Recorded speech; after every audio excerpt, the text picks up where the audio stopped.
Alors, je n'ai plus d'inscrits allemands, je vérifie bien, et je vais passer la parole à Razia Mehdi. Oui, Madame la Présidente, merci d'avoir évoqué en effet cette commission des affaires économiques commune sur les questions d'énergie qui s'est déroulée le 28 avril, où nous avons eu en effet l'occasion d'aborder les problématiques particulières qui étaient les nôtres respectivement en Allemagne et en France, avec cette triple contrainte qui est premièrement l'évolution des mix énergétiques qui procède de décisions politiques. Et puisque cela a été évoqué en introduction, je rappelle que le projet de loi qui est présenté ce matin au Conseil des ministres est clair sur un point qui mérite en tout cas d'être rappelé, ce qui évitera qu'on y revienne sans cesse. C'est l'inscription noir sur blanc et en chiffres de l'objectif de 50% d'énergie nucléaire à l'orée de l'année 2025, assortie d'étapes qui sont contractualisées d'ordre quinquennal. Et bon, après, et ça c'est important aussi de se le dire à cette étape-là. Deuxième contrainte, la question du coût.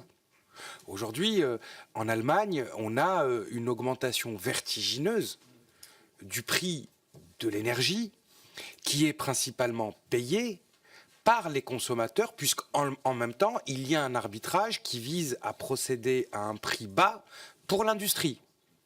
Et aujourd'hui, on voit les limites aussi du système. En tout cas, cela suscite, comme sur le point précédent concernant la contrainte budgétaire, des expressions politiques de premier niveau, de haut rang gouvernemental sur le sujet, et sur, y compris lorsque des membres du gouvernement expliquent publiquement qu'on a peut-être atteint les limites et il faudrait peut-être revenir sur ce qui a été décidé parce que ça ne serait plus tenable.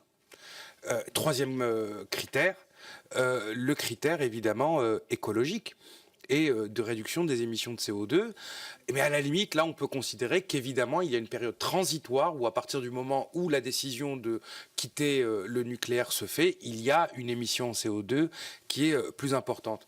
La question que je veux poser, c'est est-ce que finalement, par rapport aux contraintes auxquelles se retrouve aujourd'hui confrontée l'Allemagne, je ne prends même pas en compte les problématiques géographiques, météorologiques, les enjeux que vous avez évoqués sur le nord et le sud industriel, le nord producteur d'énergie, et à un moment, l'énergie, elle ne fait pas des milliers de kilomètres, hein, elle s'arrête, elle ralentit son intensité avec.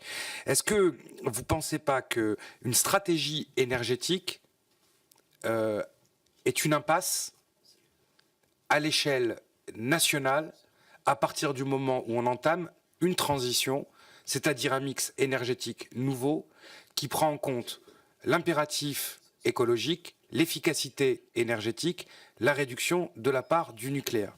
Impasse au niveau national et absence d'issue au niveau européen, parce que c'est quelque chose dont on ne parle pas beaucoup entre Français et Allemands. En tout cas, cette commission nous en donne l'occasion. C'est y compris du point de vue géostratégique. Je me rappelle de cette phrase de la chancelière allemande qui, avant l'accident terrible de Fukushima, avait dit « Je préfère le nucléaire allemand au gaz de Poutine ». Or, on voit aujourd'hui que sur des infrastructures immenses telles que Nord Stream, South Stream, la question ukrainienne, ça n'est pas simplement la question énergétique qui est posée, c'est véritablement la souveraineté et la politique étrangère de l'Union européenne qui est interpellée par l'absence de, non pas politique énergétique commune, mais au moins d'une stratégie commune. Et c'est pour ça que je voudrais remettre le débat plutôt là-dessus, c'est-à-dire avant même d'évoquer l'Airbus énergétique, qu'on ait déjà une stratégie commune. Ça sera un bon point de départ. Merci, nos questions se rejoignent largement.